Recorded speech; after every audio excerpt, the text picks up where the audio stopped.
Hi guys, I'm going to talk to you a bit more about being in hospital. So far I've actually spoke a lot about what it's like being a patient and some of the things that happen in there. But I'm actually going to tell you a little bit about what it's like for the staff as well, because it's not just patients that suffer in there.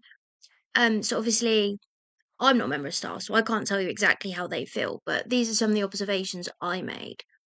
So, as always, if anyone's affected by something in my videos, please reach out, let me know. Even if you remember staff, just reach out, let me know, and we can talk about it.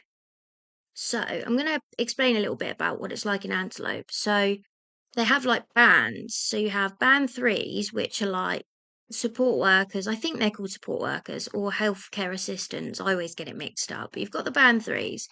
They're the ones who are on the ward all the time. They're the ones generally who do most of the obs, personal care, meals on ward, things like that. So they do a lot. And they're also the ones that give you one-to-one time. So they talk to you a lot, and support you a lot. They're brilliant. Like the hospital would not run without them, trust me.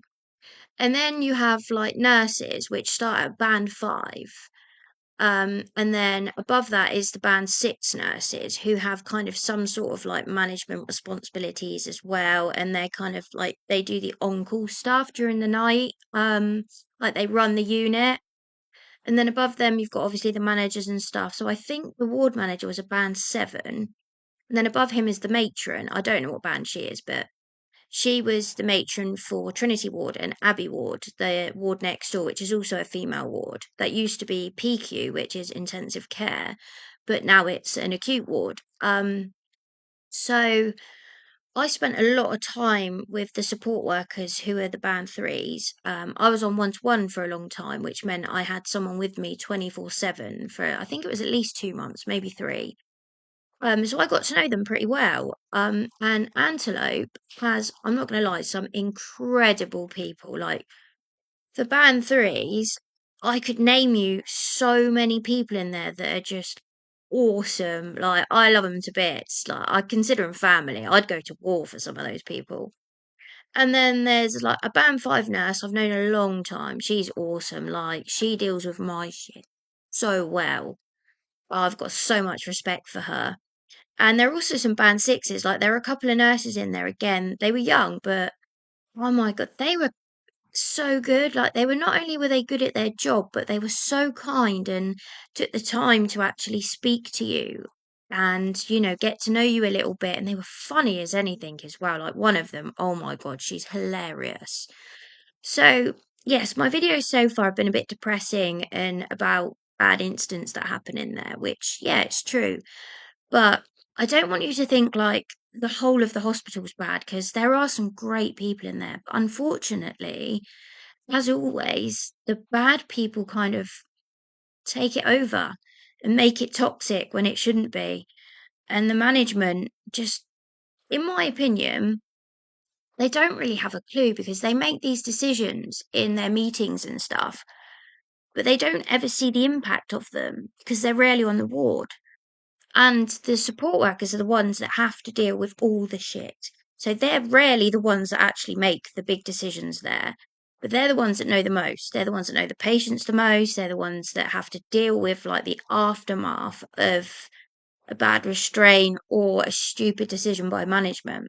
So for me, it was kind of hard to watch. There are a few instances, which I'll talk about, where I saw like bullying, I would call it.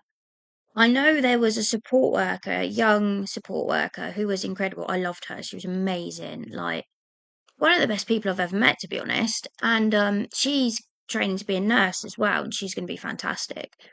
But there are instances where another support worker, he bullied her. He wasn't nice. He was the one I've spoken about before who restrained me by kneeling on my hands.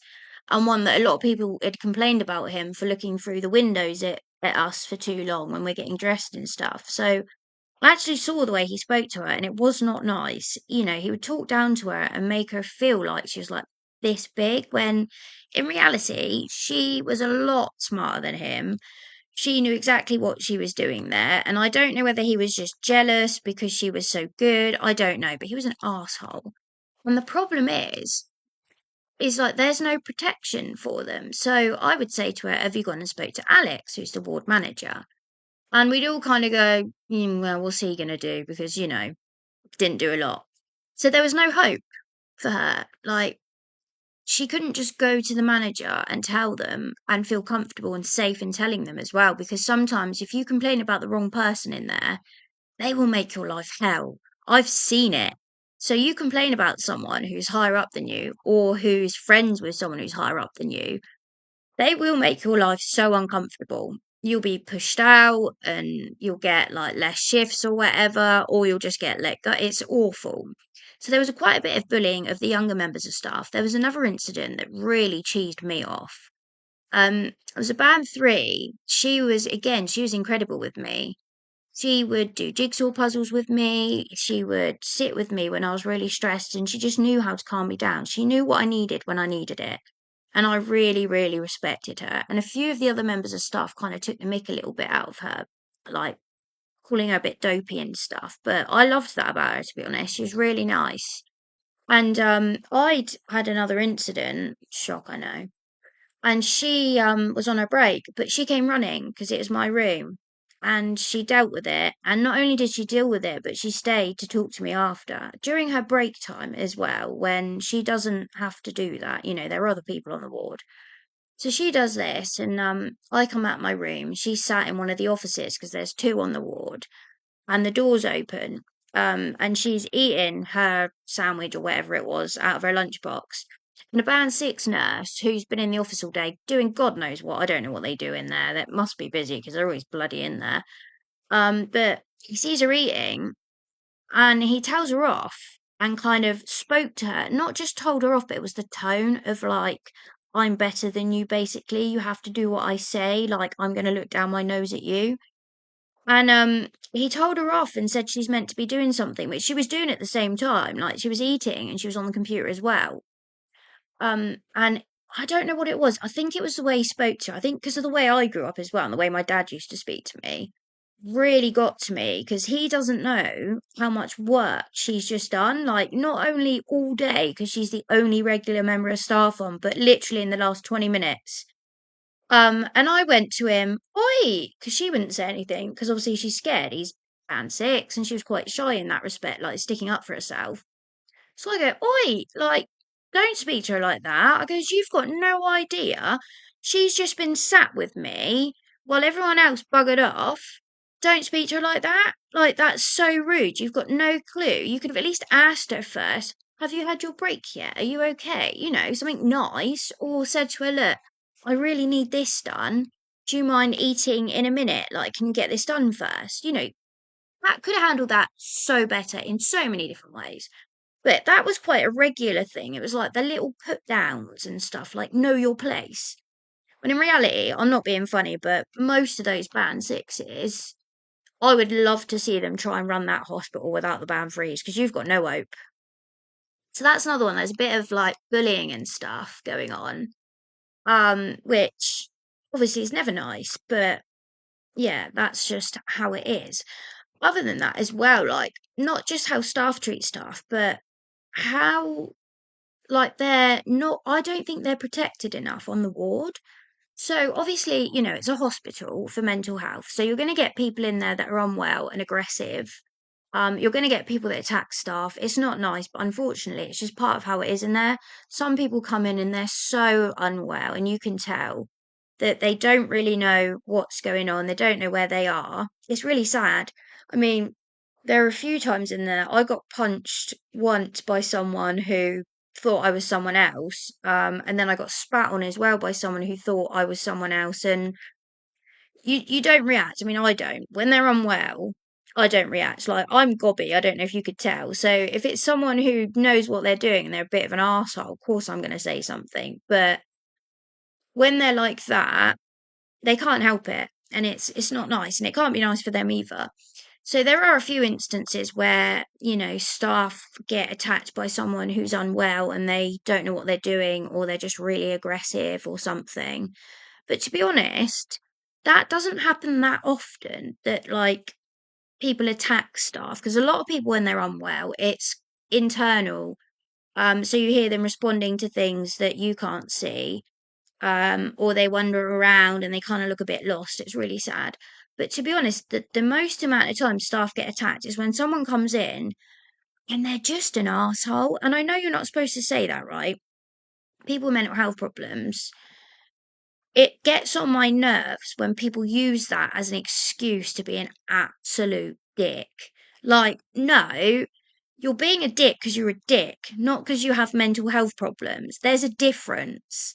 Like, there's a not being able to control your mouth, your body, and then there's just being an asshole. And you can tell, like, we have some people in and they're just dicks, really. I'm not being funny, but they trash the ward just because they could, because, like, there's no consequence in there because you're not going to get arrested or anything. Attack the staff, because why not? Say some god awful things to them as well. Awful things, which always pissed me off because these people come to work to help people. They don't come to be abused and assaulted by some jumped up little shit who thinks they're really cool and that it's really fun to just piss everyone off and be an arsehole. Um, so in particular, there was about a couple of weeks in there that was absolute chaos. Because sometimes you just get a mix of people that should not be in a small environment at the same time. So we had a couple of weeks where their patients come in and they were young, so they were younger than me. I think they were teens mostly, early 20s or teens. And they kept attacking the staff just for no reason really, just because they were kind of bored. And you could hear them egging each other on. It was like being at school. It was ridiculous. And they would go out, get drunk, come back, just be dicks. Which meant they disrupted the whole ward as well, like patients as well, trying to sleep at night. A lot of us are unwell, we're tired, we need to sleep. But I saw them like punch a staff member every day pretty much, or kick them, or some awful thing. And then they would do stupid stuff like at the meds counter, they would try and snort each other's meds. And the thing is, as well, is like you saw staff getting assaulted on a daily basis, and it went on for a long time. And there was no help from management. There was no change or anything. They weren't going, oh, hang on a minute, we can't let this happen. Like everyone's being attacked every day. We must, do something. No, could not give a shit. Honestly, they just couldn't care less. And it got to the point where some of us patients, who had been in there a little while, we were too scared to leave the ward. Like I was, and one of my friends was, because I thought, like, if I leave the ward, what's going to happen? Is a member of staff going to get hurt? Like someone I care about? Are they going to be punched or kicked or worse? Like, because obviously, as a patient, I can get in the middle and like there's very little consequence for me and I never really retaliate. Like if I have to defend myself, I will. But if I've just been punched, I'm not really bothered. But obviously, as staff member, they have to pull their alarm and wait for people to come and sort of like back them up. They can't exactly, grab someone on their own and stuff. They've got to be careful because they could get into trouble. But obviously, as a patient, I don't give a shit. Like I can call someone off someone, there's no problem. So we were scared to leave the ward. And we brought it up quite a few times. We used to have these things called a community meeting once a week on the ward where you could say things that you felt needed improving or things you were worried about, changes to the ward, whatever. So we brought it up a few times and said, we were getting concerned because it was getting steadily worse and it felt like uncomfortable. It felt like you're on eggshells all the time, like just waiting for someone to be attacked and hoping that you could get there quick enough to protect the member of staff because you knew they got no protection from the management or anything. Um, but yeah, nothing changed until we got this new psychiatrist, and she was good. She was like really certain. She just discharged them, which is, to be honest, what I would have done because it's a hospital. People are in there for treatment. You're not in there for like behavior stuff, and it might sound harsh, but it just isn't for that. It's generally for people who are in crisis, unwell, either need to get their meds sorted so they can go back in the community or they just need to be in there until they get through this kind of episode and are safe enough to go home. Because there are behavioural units, like, don't get me wrong, these teenagers, right? Yeah, I think they're arseholes, I'm not going to lie. But at the same time, a lot of them have had shitty upbringings, and they've been in CAMS hospitals. So they've been institutionalized by the system. And then they've come to this adult hospital where things are different, you know. So it doesn't really excuse their behavior, but at the same time, I think they're an arsehole, but I don't hate them because they've been through so much already, and it's just not the place for them. You know, they need to be somewhere with a little bit more patience, where there's a little bit more staff who have like more one-to-one time to talk to them and help them with kind of like behavioral stuff.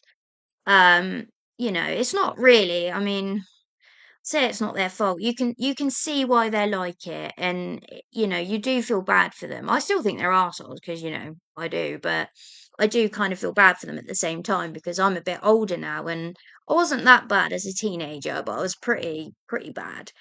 But my point is like just how it was allowed to go on for such a long period of time where staff are just being hit left, right, and centre.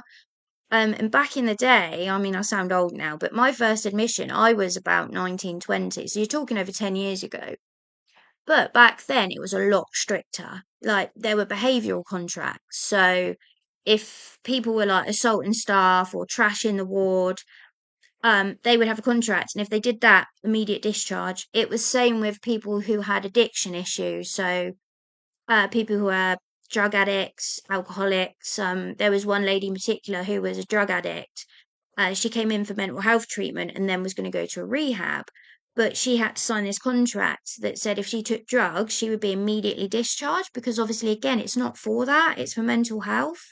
It's not set up for that kind of thing. And you come in on drugs and stuff and you start affecting other people. It just wasn't allowed back then. And it worked, to be honest. There was a lot more respect for the staff, there was a lot more respect for the management. And then even when I was in there, like the first or second time, there were a few of us young ones, me included, and incidents were happening. Like my incidents were only ever just me in my room. But then there was a group of people that it was the same, like chairs were being thrown and staff were being assaulted, things like that. But the management actually got every patient into this room, and a nurse and a support worker actually spoke to us with respect, but said, look, this is unacceptable. This is a hospital. We don't come here to get assaulted. And to be honest, it worked because the patients, like, we had a really open conversation. The nurses and that were really open about it and how it affected them, like coming to work every day to help people and just being assaulted or getting like really bad verbal abuse. It's not what they're here for. And it worked. Like, we respected them so much and things stopped, things changed. And so it seems like my admission recently, they've gone backwards. So backwards. There was no respect for the ward manager from staff or patients. Um, and it just felt like one of those places where you could just get away with whatever you wanted to because no one really cared, even if it was, you know, people getting hurt. And like I say, you know, the band threes, they do so much on that ward. You know, they look after you, they're there all the time. And it's horrible to think, you know, they come to work, they want to help people, you know, they're really good at their job, and they go home every day depressed because someone slagged them off and called them some god awful thing, or they've been punched in the face again.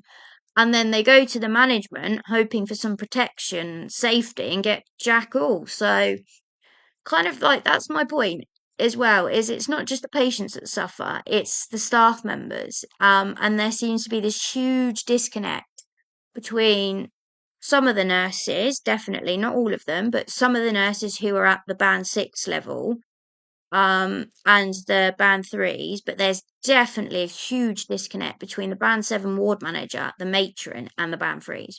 Massive disconnect. Like, they don't respect them or trust them, but they equally don't respect the band threes and don't acknowledge and accept how hard they work. I mean, it really cheeses me off because there's some great people in there, like I said. And, you know, I would love to see the management spend a few days on the ward like the band frees do and do the obs, do the meals on ward while you're doing six other jobs at the same time, and then get punched in the face, then go back to work. It's awful. And then also, one thing I briefly want to talk to you about as well is another thing that I find difficult in there is like there are obviously a lot of incidents. It's a hospital. I had my fair share. It happens, right? And some of them obviously are quite scary. People have either hurt themselves or they're hurting other people. And it's the band threes generally that will come across this. And they have people on what they call response. So they have like these little pages, and when there's an incident, they can either push the button and it's like an alarm basically, or they pull it and it says attack, which means like obviously a member of staff's getting attacked or a patient or something. And there was one day in particular, I was sat on our ward and the pager must have gone off, and two support workers from our ward had to run to the male ward to go and help out down there. And they were gone a fair while, to be honest, at least half an hour. And you're thinking, oh God, that must be like a really bad incident if they're still there. So these women, they come back and they looked white, like pale as anything. And their eyes, they were kind of like, and they weren't like that. They were like the funniest people. They were like best friends as well. They were so funny. They were always laughing and giggling and whatever. And it just, I was like, oh my God, are you okay? Like they looked shooken up. And I later found out by another patient that there was a big incident on the ward. I think this man had some like metal spikes or something and was attacking people, and it was like sharp or whatever.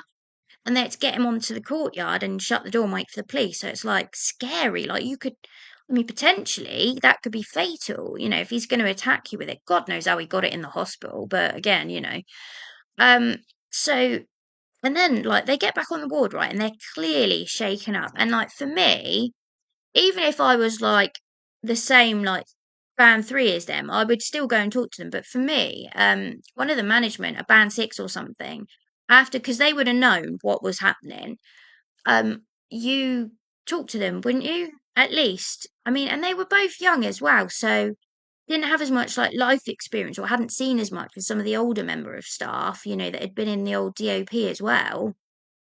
Nothing. Nobody went and talked to them and sat them down and just said, are you all right? Right, here's a cup of tea. Just sit here for a minute. Do you need to talk about nothing? They literally get back and the nurse is like, oh, can you go and do this? And can you do that? And they're just like, yeah, okay. And for me, right, one of the biggest issues with that is like the lack of support that they received there.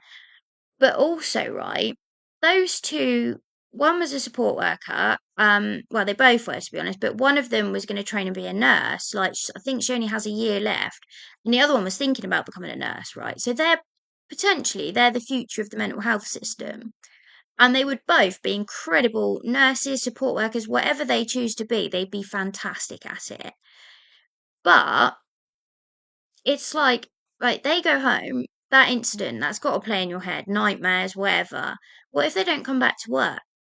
You've then lost two of your best members of staff because you couldn't be bothered to ask them if they were okay.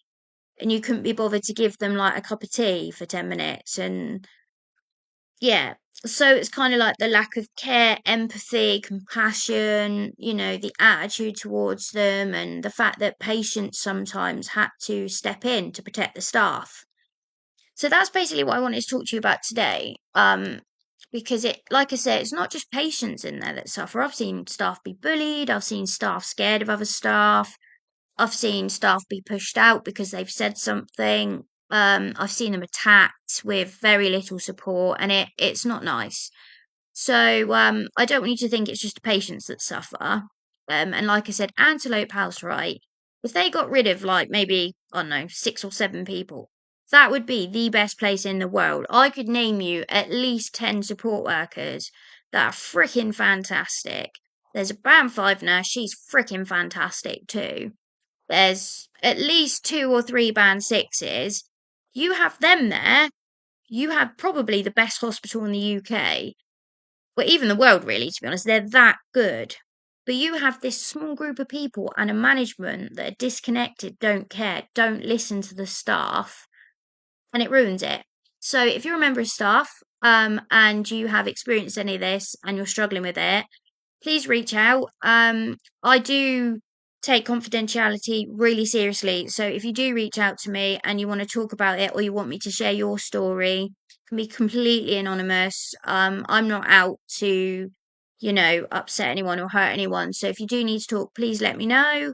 And as always, guys, stay safe and until next time.